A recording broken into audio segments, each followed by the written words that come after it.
Hello everyone, welcome back to my channel.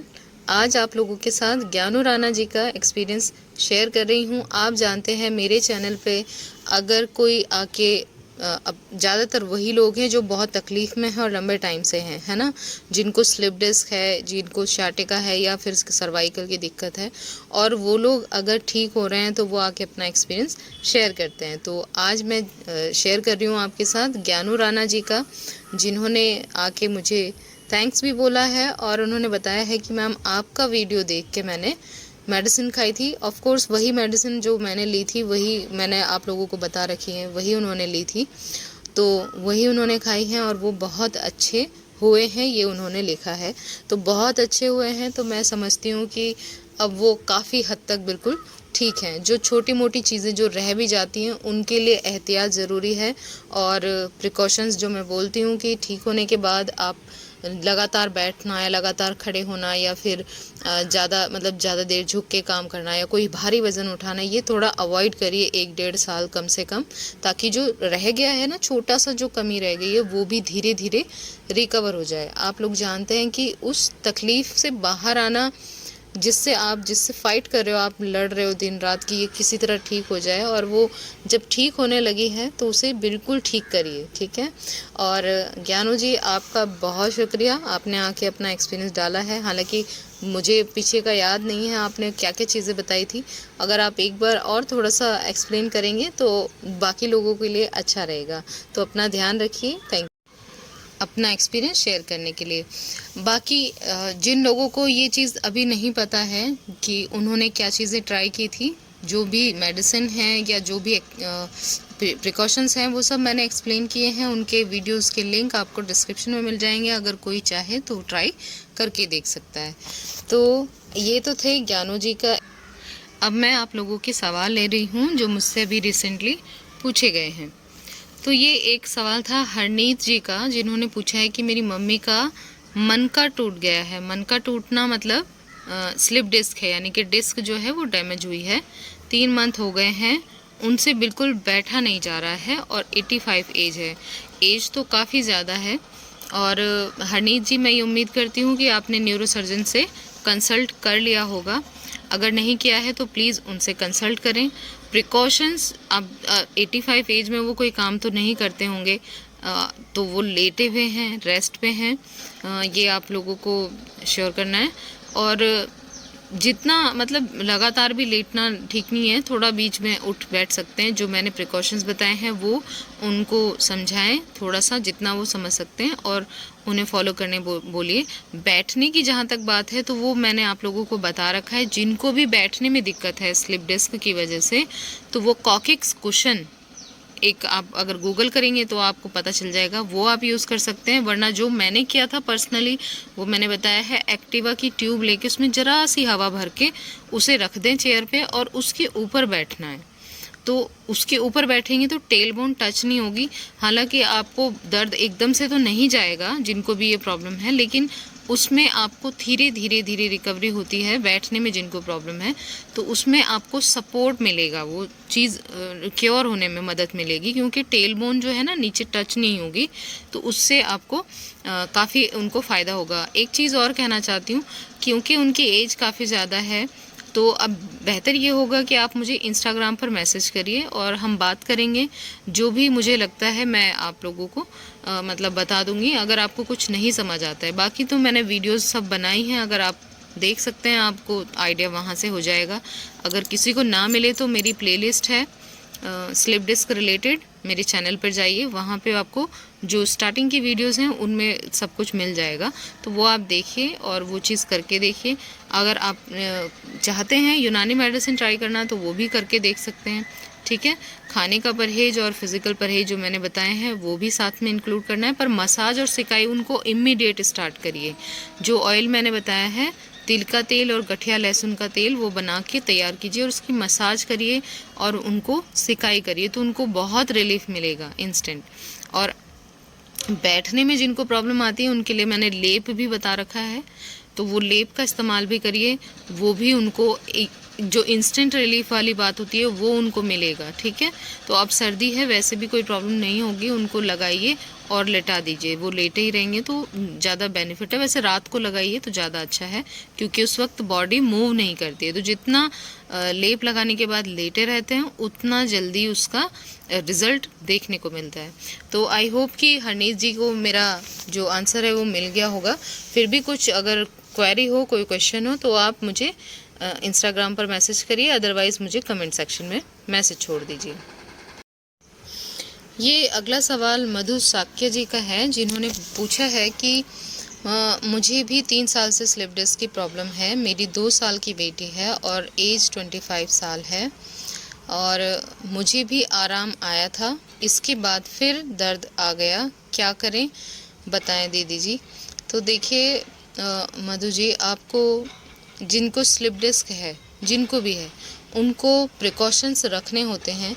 आपकी 2 साल की बेटी है तो अब आप अच्छे से प्रिकॉशंस फॉलो कर सकते हैं, सिवाय इसके कि वो गोद में आने की ज़िद करेगी तो आपको गोद में लेना है। तो उसका भी मैंने जो मुझे समझ आता है मैं वो सब आपको बताने की कोशिश करती हूँ कि आप उसे बैठें चेयर पे और उसके बाद आप उसे गोद में ले सकते हैं। आपको फीड कराना है तो फीड कराइए, अदरवाइज़ उसे लेटाइए, उसके बगल में लेट जाइए, पर अपने आप को, अपने पोस्चर को टेढ़ा मेढ़ा मत करिए। जैसे लेडीज़ लेट जाती है ना बगल से, मतलब साइड से लेट के और एक हाथ गर्दन पे टिका लेती हैं, मतलब तकिए जैसे बना के, और वैसे नहीं करना है। अपने शरीर का वज़न हवा में रखने की ज़रूरत नहीं है। आप बिल्कुल आराम से लेटिए। जो प्रिकॉशंस मैंने बताए हैं वो फॉलो करिए। आप यूनानी मेडिसिन ट्राई करके देखिए, साथ में जो खाने के परहेज़ हैं वो भी करने हैं, और मसाज और सिकाई उसके लिए भी आप देखिए, वो ज़रूर आपको हेल्प करेगी। तो अगर आपका दर्द बढ़ा है तो मैं जानती हूँ कि ठीक होने के बाद जब बढ़ता है तो वो बहुत बुरी तरीके से आता है। तो इसलिए प्रिकॉशंस ज़रूरी हैं। जो चीज़ें मैंने बता रखी हैं वो चीज़ें फॉलो करिए और घबराइए नहीं। भले ही दर्द वापस आया, मेरे साथ तो ये कई 2-3 बार तो हुआ ही है कि गया, ठीक हुआ, फिर वापस आया, बहुत तेज़ी से वापस आया, तो कोई नहीं। लेकिन मैंने ये चीज़ सीखी है कि अगर आप अच्छे से 1-2 चीज़ों का प्रिकॉशंस रखते हैं ठीक होने के बाद, तो ये कभी प्रॉब्लम आएगी नहीं। तो इस चीज़ का आपको ख्याल रखना है। अपनी बॉडी को समझिए, अपनी बॉडी की कंडीशन को समझिए। देखिए, किसी को साइड में झुकने से भी पेन आता है, किसी के दर्द साइड में है, किसी को लंबर में है, किसी को नीचे है थाइज़ में, किसी को घुटने से नीचे। तो सबकी कंडीशन भी अलग होती है, और उसमें प्रिकॉशंस जो हम कहते हैं ना कि आगे नहीं झुकना, नीचे नहीं बैठना, वज़न नहीं उठाना, वो तो है ही, लेकिन उसके अलावा भी कुछ चीज़ें हैं जो आपकी डेली रूटीन में आपको प्रॉब्लम दे रही हैं। उन चीज़ों को नोट कीजिए कि मुझे किस चीज़ से प्रॉब्लम बढ़ी है, वो चीज़ को थोड़ा सा मेंटेन करिए, उसे ठीक करने की कोशिश करिए कि उस काम को आप दूसरे तरीके से कैसे कर सकते हैं जो आपकी तकलीफ़ बढ़े नहीं। तो ये सभी के लिए है, और बाकी की चीज़ें मैं बता ही चुकी हूँ। अगर आपको कुछ डिस्कस करना है तो आप मुझे इंस्टाग्राम पर मैसेज करिए, मेरी आईडी आपको डिस्क्रिप्शन में मिल जाएगी, वहाँ पर हम बात कर सकते हैं। तो आई होप कि आपको समझ आया है। अगर कुछ रह गया है तो प्लीज़ वीडियोस फॉलो करिए, जो मैंने बता रखे हैं, प्रिकॉशंस और मेडिसिन वगैरह सब कुछ मैंने बताया हुआ है, तो वो आप देख सकते हैं, आप ट्राई कर सकते हैं, या किसी अच्छे हड्डी वाले हकीम से आप मिल सकते हैं, वो आपकी चॉइस है। तो करके देखिए। अगर आपको स्टार्टिंग में आपको थोड़ा सा भी रिलीफ मिलता है ना, तो उम्मीद है कि हाँ, आपको कंप्लीट रिलीफ बहुत जल्द हो सकता है। पर प्रिकॉशंस बहुत ज़रूरी हैं। जो बच्चे वाले हैं, बेबी हैं जिनके छोटे, उनके लिए वो बहुत मुश्किल होता है, लेकिन फैमिली का सपोर्ट अगर होगा ना तो वो इतनी बड़ी प्रॉब्लम नहीं है। पर अगर फैमिली का सपोर्ट ना भी हो तब भी आप कर सकते हो, क्योंकि मैंने अकेले रहते हुए भी ठीक किया है खुद को, तो इसलिए घबराने की बात नहीं है। ओके। ये एक सवाल है जिसमें पूछा गया है कि स्लिप डिस्क L4 L5 में है और सिलाई मशीन चला सकते हैं क्या। तो देखिए, स्लिप डिस्क वालों के लिए सिलाई मशीन चलाना बिल्कुल सही नहीं है। मैंने ये चीज़ फेस की है, इसलिए मैं बता रही हूँ कि मैंने सिर्फ सिलाई मशीन उठा के ऊपर रखी थी और दर्द बहुत बढ़ जाता था। ठीक है, तो एक छोटा सा, जो ज़्यादा वज़न नहीं है उसमें, लेकिन हमारे लंबर पे तो उसका वज़न आता ही है ना डायरेक्ट, और वो छोटा सा भी एक, जो कहते हैं, एक तो झुकना, ऊपर से वज़न उठाना, तो दोनों ही ख़राब करता है, पहली बात। दूसरी बात, मान लीजिए आप अगर टेलर हैं या आपको बैठ के आपने सिलाई की है, उसका भी मैं तरीका बता दूंगी कि किस तरह से मैंने करने की, जो क्योंकि मैंने एकदम से स्टार्ट नहीं किया, लेकिन ठीक होने के बाद भी मैंने धीरे धीरे स्टार्ट की थी। तो उसके लिए मैंने चेयर रखी थी, चेयर के पीछे तकिए लगाती थी आराम से, और टेबल पे मैंने सिलाई मशीन रख के और अब मैंने सूट वगैरह अपने सिले हैं। लेकिन उसमें आप आगे की तरफ जब झुक के थोड़ा सा भी काम करते हो ना, तो वो लोड आता ही आता है लंबर पे।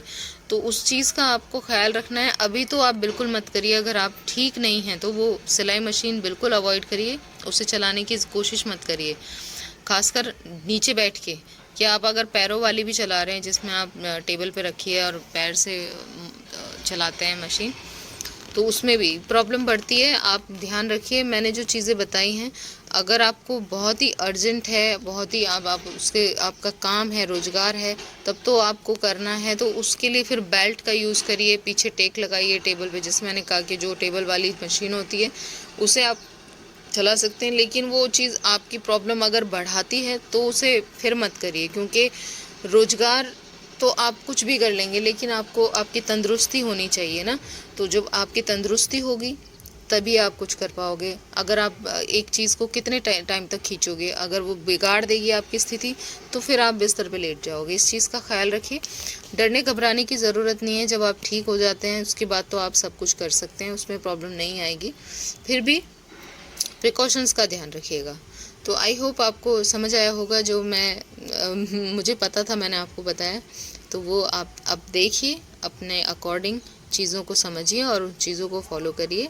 आपको ठीक होना है तो प्रिकॉशंस रखिए, वही आपको मदद करेंगी पूरी तरीके से इस तकलीफ़ से बाहर आने में। एक सवाल अक्षय दवे जी का है, जिन्होंने पूछा है कि मैम घुटने के दर्द में भी हेल्प करती हैं क्या मेडिसिन? तो देखिए, मुझे ये आपको बताना चाहती हूँ मैं कि मुझे जो स्लिप डिस्क की वजह से घुटने में दर्द था, वो तो मेरा इसी से क्योर हुआ है। मैंने उसके लिए अलग से कुछ नहीं किया है। लेकिन अगर आपको किसी और पहले से ये प्रॉब्लम थी, या आपको चोट लगी है घुटने में, जो एक्सीडेंट या किसी चीज़ से टकरा कर आपका घुटने में दर्द हुआ है, तो उसके लिए मैंने एक लेप बता रखा है ऑलरेडी। तो वो आप यूज़ करिए। यकीन मानिए, वो मैंने अपना घुटना ठीक किया है, जबकि वो बहुत ज़्यादा प्रॉब्लम थी उस घुटने में। वो लेप बहुत ईजिली आप किचन में बना सकते हैं, किचन की चीज़ों से। दालचीनी का पाउडर 1 चम्मच, उसमें 1 चम्मच शहद और 1 चने के दाने के बराबर चूना लेना है खाने वाला। वो लेप बनाइए, लगाइए, उसके ऊपर पॉलीथीन या पन्नी को चिपका दीजिए, उसके ऊपर गर्म पट्टी बांधिए, रात भर के लिए छोड़ दीजिए, सुबह साफ़ कर लीजिए। तो वो घुटने के दर्द के लिए है। अगर बहुत ज़्यादा किसी को पेन है तो वो भी आप करके देख सकते हैं। अदरवाइज़ जो मैंने मेरे जो घुटनों में जो आई थी, कट कट की आवाज़ आती थी, ऐसा लगता था रगड़ आ रही है घुटनों में। और ये स्लिप डिस्क के बाद की बात है, मतलब जब 1 साल हो गया था तब होने लगा था ये। मैं घुटनों पे मतलब नीचे बैठना उठना, वो चीज़ मुझे बहुत प्रॉब्लम करती थी। तो वो मेरी ठीक इसी से हुई है, इन्हीं मेडिसिन से। मैंने कुछ भी इंक्लूड नहीं किया है, सिवाय इसके कि तिल की जो चटनी वगैरह है, जो जिसमें कैल्शियम की चीज़ें थी, वो मैंने खाई हैं, इंक्लूड किया है खाने में, मतलब डाइट में मैंने चीज़ें ऐड की हैं। बाकी और कुछ नहीं किया है। ठीक है, तो आई होप कि आज की वीडियो आप लोगों के लिए हेल्पफुल रहे। वीडियो अच्छी लगे तो लाइक, शेयर एंड सब्सक्राइब। अपना खूब सारा ख्याल रखिए। मिलते हैं नेक्स्ट वीडियो में।